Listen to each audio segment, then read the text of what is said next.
ба эҳтимоли зиёд собиқ мушовири амнияти қасри сафед Майкл Флин хилофи қонун амал карда дар соли 2015 бидуни иҷозат ба Русия сафари пардохтшуда ба анҷом расондааст. раиси кумитаи маҷлиси намояндагон Джейсон Шафец рӯзи 25 апрел гуфт ки генерал-лейтенанти мустаъфи Флин аснои зиёрат аз Русия дар як зиёфате бо президенти ин кишвар Владимир Путин иштирок кардааст.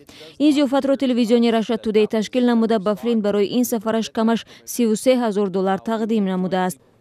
ҳамчун собиқ афсари низомӣ шумо наметавонед аз Русия, Туркия ва ё ҳар каси дигаре сармоя ба даст оред.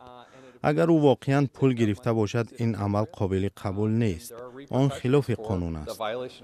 Шафец меафзояд ки афроди низомӣ қабл аз ҳар гуна муомилаи молӣ бо кишвари хориҷӣ бояд расман иҷозат бигиранд.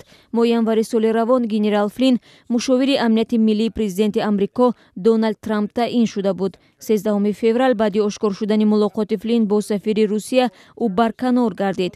Флин бо сафири Русия таҳрими Москавро баррасӣ намуда дар бораи ин суҳбаташ маълумот надод.